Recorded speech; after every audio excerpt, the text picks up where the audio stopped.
On today's Primetime Local News, the city prepares to open the outdoor pool to the public. And the Lloyd X announces the title sponsor for this year's North American Chuckwagon Championship. Plus, we have the totals raised from this weekend's health gala. Our community always amazes me. They step up time and time again.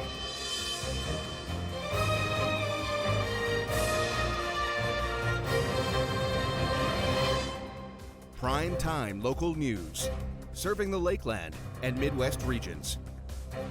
The Health Foundation Gala on Saturday was successful in its fundraising efforts.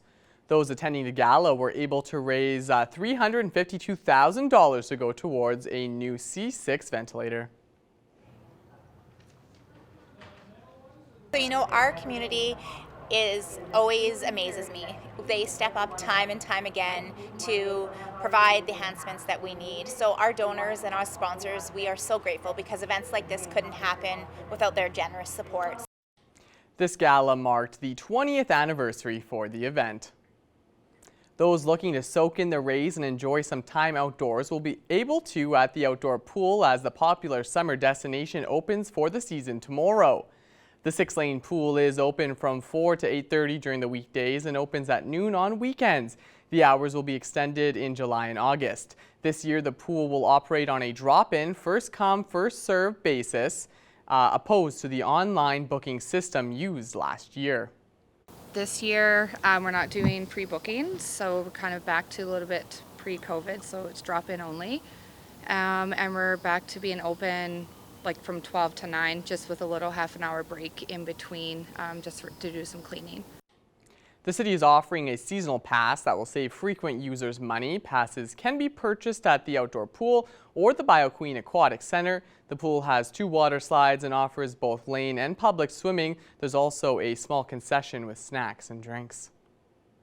Here, we don't have lockers, so everybody can bring their stuff out onto the deck area, and just kind of a lot of people will just pick their spot on the grounds and they'll kind of camp out there for the day. More details and pool hours and rates can be found at lloydminster.ca/ODP. And now let's take a look at today's agriculture prices.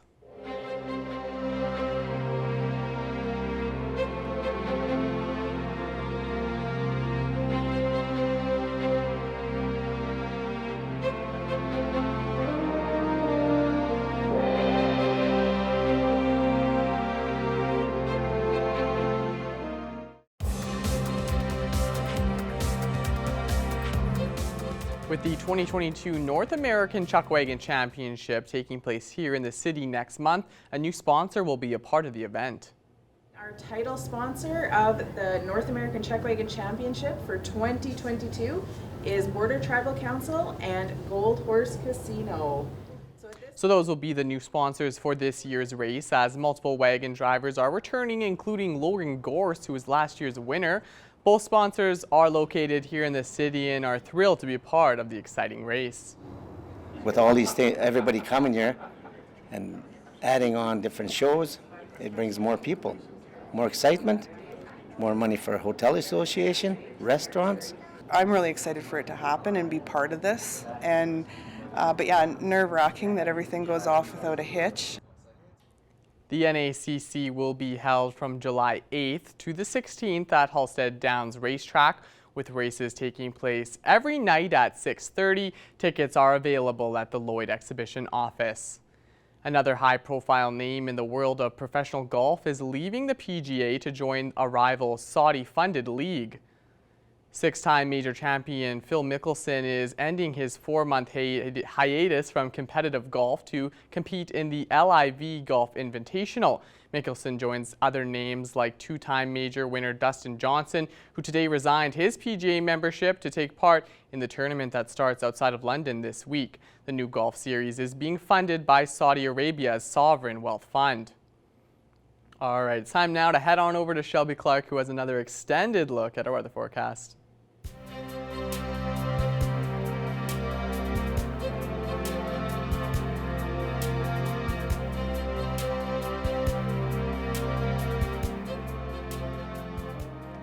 Thanks so much again there, Mr. Jace Mackey. Yes, now starting off with an extended look at your weather forecast. We'll be starting off with the central zone of our provinces to kind of check out our temperatures here. And on the Alberta side, we have warmed up slightly compared to what we had been seeing yesterday for sure. Whitecourt is just at 14, as well as down in Rocky Mountain House, 18 down in Red Deer, as well as up in Athabasca. Edmonton is kind of at that middle point there, just seeing 16 degrees, and Jasper is slightly warmer, just reaching 19. Now switching over to our Saskatchewan side here, they are seeing some slightly warmer temperatures compared to the Alberta side.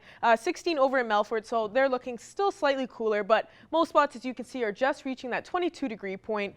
21 down in North Battleford is the same as Cold Lake right now. And switching over to our northern region now to kind of check them out, they are still seeing that warm streak for sure, especially on the Saskatchewan side. Usually they do see some slightly cooler temperatures compared to the Alberta side, but now they are warming up quite a bit, reaching past that 20 point even. Flin Flon has just reached it down in Flin Flon is sitting at 20. South End, Wolston Lake almost reaching that 20 point, both at 19. 21 down in La Ronge, while there's 22 in both Buffalo Narrows and La Loche, and Iridium City and Stony Rapids, both at 24 degrees. So they are looking a lot warmer over on the Saskatchewan side. Switching now to our Alberta side here, they are seeing kind of the same temperatures. Slave Lake and Grand Prairie both at that 20 point. Peace River is just almost reaching it there, and the rest have definitely warmed up quite a bit. Fort McMurray at 23, while it's 24 in Fort Chipewyan, and High Level is almost even reaching that 30 mark at 25. So Alberta side's not looking too bad for the northern zone as well. Going over to our southern area now, surprisingly, they aren't looking too warm. They're looking even a little bit cooler compared to the central area. Most spots just reaching that 15-degree mark. 16 over in Banff, while Coronation is slightly warmer, just seeing 21. And switching now to our Saskatchewan side, they are looking a little bit warmer compared to the Alberta side. 19 over in Yorkton, while Swift Current is at 15. 19 as well down in Estevan, and the rest have reached that 20 point. So some areas are still seeing some warmer temperatures for sure. And now switching back across the region, seeing what we will expect throughout our evening and throughout the night, we are going to be kind of seeing the same temperatures as what we have been seeing for the past couple weeks here. Meanwhile, most spots will be expecting to see a low closer to those double digits. Most spots will be seeing a low of 7 and 8 degrees throughout the evening and throughout the night tonight. Isle of Cross will still be the warmest, expecting to see a low of 11. So as I was saying, they're getting closer to those double digits, but not quite there yet. But we are seeing those plus temperatures for our evening low temps. So I don't think we can complain too much. We are pretty used to those very low minus marks for our evening temperatures. And ending off with our 3-day forecast for here in the border city, we will be seeing even 23 tomorrow, so get ready. Got some beautiful days coming up here, we were even saying before. Make sure you got some outdoor activities planned, have a good time outside. Go check out the outdoor pool now that it's reopening here. Go enjoy it. We will be seeing a mixture of some sun and cloud tomorrow. Thursday, we'll see a lot more sun peek behind those clouds, so we are going to be seeing some sunnier days coming up here. And Friday, starting off a weekend, we will be seeing 23, so we're going to be seeing another beautiful weekend coming up here in the border city. That is in our look at your weather forecast. We'll have more coming up after the break.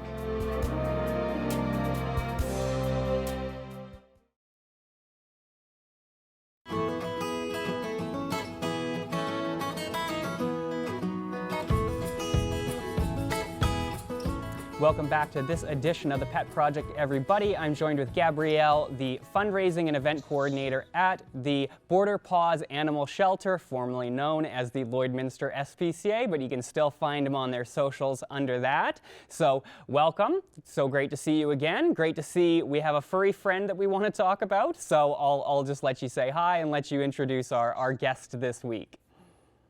Well, hello. This is Ogo Pogo. He is a 9-week-old pit bull shepherd mix. He is a huge sweetheart, as you can see. He's just a big suck. And you can now actually start applying to adopt him and his siblings. Wow, and honestly, we were chatting for a few minutes off camera here before we got started, and he sat so still and nice. He looks like just a really lovely, well-behaved dog. So anybody out there, if you're interested, oh my goodness, what a great dog. Put it in an application. Definitely go in, maybe meet him first, say hi, get acquainted, but definitely you'll want to take a peek at him. So wonderful. And you guys have an event coming up this week, so we'll chat about that a little bit. So you have an event with the Lloydminster Motor Club, so I'll just let you go ahead and give the details about that. Yeah, so we have an event this Sunday with the Lloydminster Motor Club. It's going to run from 12 p.m. to 4 p.m. in the Pet Value parking lot. There's going to be a bouncy castle, a barbecue. There's going to be lots of cute puppies and kittens. We're also going to have dog treats that you can buy by donation, as well as a few other little items here and there. And also we're going to have those press-on kids tattoos as well. Oh, perfect. So this honestly sounds like a really great family activity. You know, if you're looking for something to do with the kids this weekend, hopefully the weather's really nice and you can stop on out, you know, see the animals, bounce in the castle, have a great time. So certainly mark that on your calendars, everybody, and you know, stop in, support the animal shelter, get some of those treats, and you know, have a great day. Perfect. And on to the next topic here. So as everybody knows, there's a lot going on with the animal shelter right now. You guys are looking, you're about to move into a new building here soon, and you know, so you guys are looking for sponsors for that, actually, to help, you know, with everything, because it's such a large undertaking. So once again, I'll just let you kind of, you know, discuss that and what you guys are looking for. Yeah, so with the new building, we do have quite a few rooms. There's going to be dog rooms, cat rooms, as well as multi-purpose rooms where volunteers are able to bring in pets and play with them in there in a safe space where they can run around and play. We are looking for sponsorships for those rooms. If you have anyone that you know wants to do that, or even if you want more information about it, you can just contact me at the shelter and I can fill you in on all of it.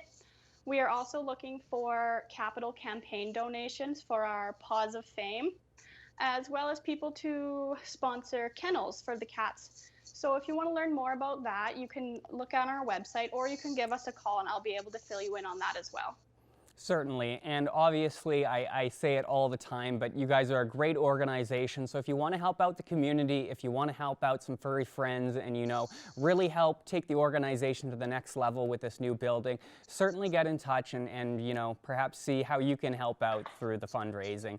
Perfect. And one last thing we'll touch on before we go, but I always like to bring up, you know, just in case you guys are looking for physical donations, because monetary items are always good, but perhaps, you know, if you're out at the pet pad shop or Walmart or wherever you go, you know, perhaps you pick up an extra item for the animal shelter while you are there. So what is kind of the item this week that you guys are looking for? So this week we are looking for stainless steel dog dishes, as well as big and small dog toys, because these little gremlins are very good at destroying all the toys that we have.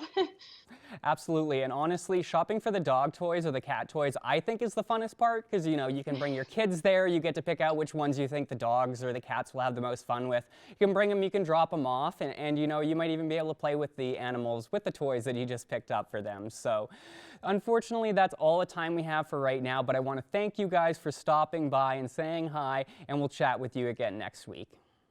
Yes, thanks for having us. Pet Project is sponsored by the Pet Pad. For total pet care, think Pet Pad.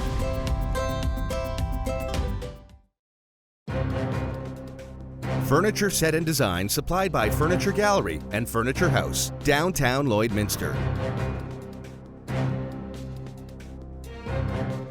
Joining us today for Primetime Local News is Paula, Nova, and Abby with the Pride community of Wainwright. Thank you so much for taking the time to speak with us. Thank you so much for having us.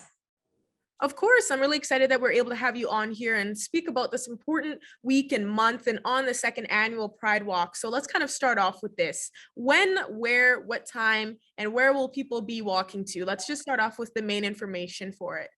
Sure. So actually we're starting with June 10th, so Friday night from 7 to 8 p.m. And we're going to be painting some rainbows on the walkways at Wallace Park in Wainwright.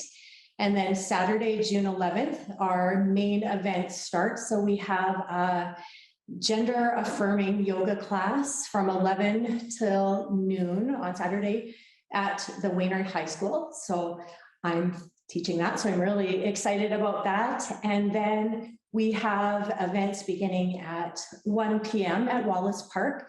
So there is a photo booth. We're making flags, temporary tattoos. Did I miss anything for the? Are we doing face paint? I think there'll be face painting available as well. And then our main event at 1:30 is a walk around Wallace Park. It's quite a big park, so I think it'll be wonderful to see all of our community members walking and showing their pride. Well, it definitely sounds like there's lots of activities planned for everybody to come and participate and join in. What can residents expect when joining the walk, especially for this year? I think, so last year we had about 130 people. So it was wonderful to see such a community come out. There was lots of fellowship and visiting and laughing and talking and just celebrating. So during the walk, just seeing people together and just really showing pride, support, and I think just really feeling that self-acceptance and welcoming from the community. You want to add anything? No, It's very sometimes showy. Some people like to be showy, like I did a wig, my friend was on skates. Some people just like to, so be prepared for some stuff like that. Yeah, so lots of colors and bright costumes almost from some people, lots of flags, things like that. So with last year, you're saying that for the Pride community, definitely saw a lot of strong support and probably expecting to see that same for this year's. Oh, absolutely. We've had wonderful people commenting already, and I think a wonderful welcome so far. And you all were saying that everybody can wear any bright colors they have and have some nice costumes and be very showy for these activities. Is there anything else that's specific that you want people to bring for these activities exactly? I don't think so. We will have the items available if they want to create their own flags to be able to wave around, or their own signs, different temporary tattoos and stickers so they can decorate their faces and or their clothing. We also have t-shirts with that Abby and Nova are wearing right now. So Pride t-shirts that are for sale at Jack's Place in Wainwright, or they can message us on our social media sites, Wainwright Pride Community. And so they could wear those, but other than that, just show up with your enthusiasm. And was seeing how strong that support was from residents and people in Wainwright with the activities for Pride Week and Pride Month last year. Is there any changes for the activities that happened for this year's compared to last year? Yes, last year we didn't have painting the sidewalk, and we did a walk up Main Street last year. So this year we've changed it to the park. And just having the time beforehand to be able to connect with people and visit and be creative and creating your signs and things like that. For people that may want to find out some more information on all the activities and on the walk, where can they find more online? Our Facebook page is Pride Community of Wainwright, and Nova runs our Instagram page. It's Wainwright Pride. So they can message us through there, or again, connect at Jack's Place for the t-shirts, and they'll have information of how else they can connect with us. We have posters all around town, and we're doing some little promos. Do you want to talk about the one promo? We have a contest for whoever can find the most posters around town, and then they'll win some Skittles as a prize. Oh, that sounds awesome. Sounds like there's lots of fun things for people in the community to come and join and help out and help celebrate Pride Month. So that's really great to hear. Now, lastly, I want to ask, this is a big question, an important one, why you find it important to continue this in Wainwright, why you believe this is so important to celebrate this, and how can people help support Pride Month as well? We're really encouraging the business community as well this year to decorate their storefronts for Pride Month overall, but especially around the Pride events that we're hosting on the weekend. And so if they decorate their storefront, they can send us a picture, we'll post it on our social media, and then their name will go in for a draw to win a little prize as well. But I personally believe that a Pride Walk is a very important thing. A lot of people treat it like it's just a showy parade, but it's really about accepting others after decades of not. There's been history that has been covered up. Sappho and a bunch of other people of the community have been covered up as straight, and that is not unfair to them, even when they were brave enough to be open back then. So I think Pride Walks are a great way to be very open and very brave now. Yeah, absolutely. We really want to just create an inclusive environment where we're celebrating diversity and celebrating self-acceptance for, whoever you are and, whatever your beliefs are as well. Perfect. Well, once again, thank you all for joining us today. Really glad we're able to speak on this, and I hope this helps spread the word and more people will come out and help support Pride Month and join in on the fun. Absolutely. Thank you very much. And enough with taking a quick look at your 7-day forecast now. Look at those beautiful temperatures coming up. We're seeing 23 tomorrow with a mix of some sun and clouds, so make sure you are taking advantage, getting outside, because for the rest of this week we will be seeing 22, 23 degrees for Wednesday, Thursday, and Friday with some sunnier days as well. So, with the outdoor pool now reopening, make sure to go check it out. Go check out Scoops right beside it. Go get some ice cream, have some nice fun with friends and family outside and enjoy this beautiful weather. Saturday and Sunday we'll see another beautiful weekend coming up here in the border city. We'll be seeing 22 on Saturday, 20 on Sunday. Unfortunately, on Saturday, we will also be seeing around a 70% chance of some precipitation coming up, but still, we're going to be saving it with these beautiful temperatures, so a little bit of rain won't hurt you. Then into next week, we will be continuing that warm streak. We will be seeing 20 Monday to start off next week, so we will be continuing this nice warm pattern even into next week, and then we will be seeing 19 next Tuesday with a mix of some sun and cloud. We love to see it. Thank you for that, Shelby, and thanks for bringing the warm weather. Finally, the bearer of some good news here. Unfortunately, that's all the time we have for our first hour of Primetime Local News, but stay with us. Our second hour continues next.